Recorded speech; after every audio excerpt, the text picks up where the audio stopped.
Mas vão deixar o Antonelli ser campeão mesmo, né? Se eu soubesse que isso ia acontecer, eu nem tinha assistido a classificação, tinha deixado isso acontecer e depois vi o resumo. Porque sim, novamente, o italiano se mostrou mais rápido que o Russell na casa do Russell. Eu acabei de perceber isso aqui. É uma vitória moral ele ter ganhado a sprint e ter largado na pole position justamente no território do seu colega de equipe principal candidato ao título, ou melhor, principal rival ao título, e também do Lewis Hamilton, que está ali tentando correr por fora. Vamos dizer que a criança, né, o jovem piloto que chegou outro dia, mais uma vez está vencendo todo mundo e marcou a pole position. Entregaram o carro mais rápido na mão dele, o segundo melhor motor de acordo com a FIA. Aí o resultado. Senhoras e senhores, bem-vindos a mais um vídeo. Eu tô aqui para resumir a classificação para vocês. Se gosta de Fórmula 1, não esqueça de se inscrever no canal para ver mais vídeos meus e já clica no like porque ajuda muito na divulgação. E é o seguinte, hoje eu vou resumir a corrida sprint e a classificação para a corrida principal pra gente ter um vídeo bem completão, assim, parecendo aquele hambúrguer cheio de coisa.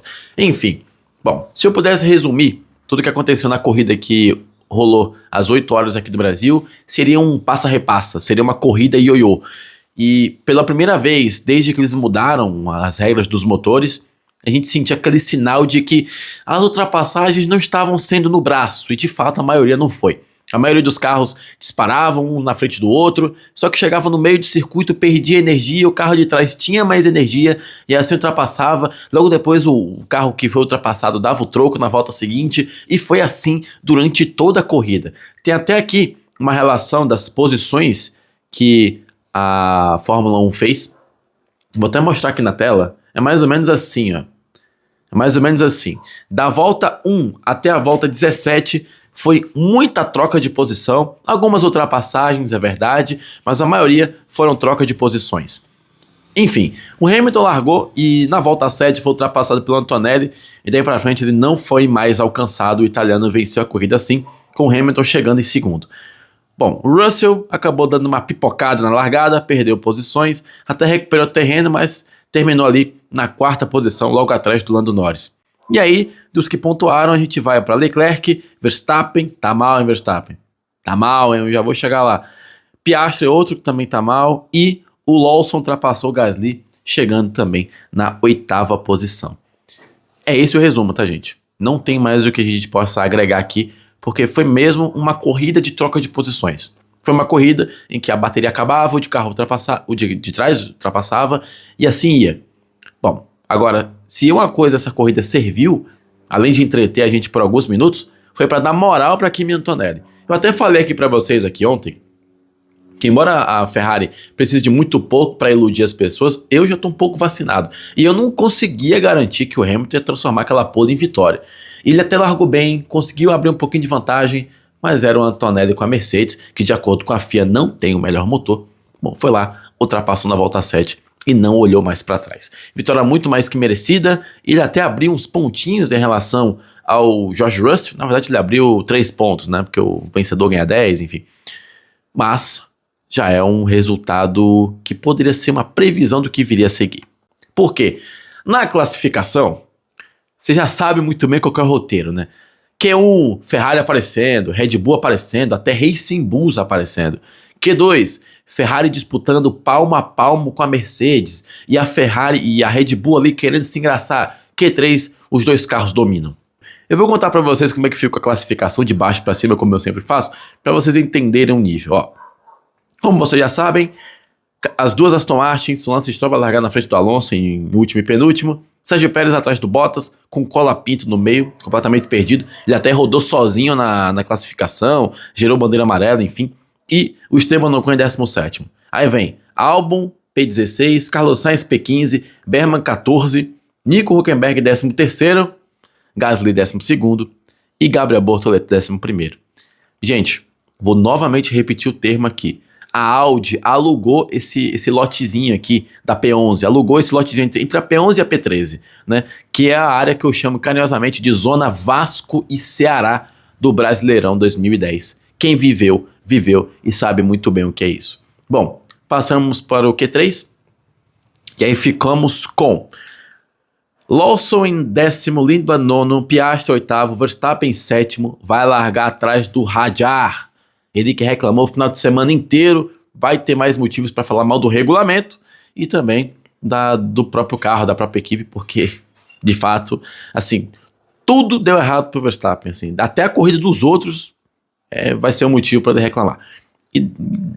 E sobre a corrida de sprint eu dou razão a ele. Bom, Norris em sexto, Ricciardo em quinto, Russell em quarto, derrota dura. Hamilton terceiro, um pouquinho menos dolorosa essa derrota, mas vai largar atrás do Leclerc, que por sua vez viu o Antonelli marcando a pole position no GP da Inglaterra. Eu até gosto de falar que o GP da Inglaterra pode ser o GP da casa da Mercedes. Porque, mas a Mercedes é alemã, a base da Mercedes é na Inglaterra. Bem como o resto das equipes. Então, eu ainda considero um pouquinho a casa da Mercedes sendo a Inglaterra. Ainda mais porque teve o Hamilton e tem o Russell agora. Mas quem fez a festa foi o italiano. E se a gente achava que, não, beleza, o Antonelli tá em declínio, ele viu o Hamilton ganhar, ele viu o Russell ganhar, ele não tava mantendo aquele mesmo nível. Bom, a gente pega todos esses pensamentos e teorias, joga na lixeira, porque ele novamente mostrou que ele é o principal piloto dessa temporada. Realmente, deram um carro para criança pilotar, deram um brinquedo para criança pilotar. Agora ninguém sabe onde a criança foi, né?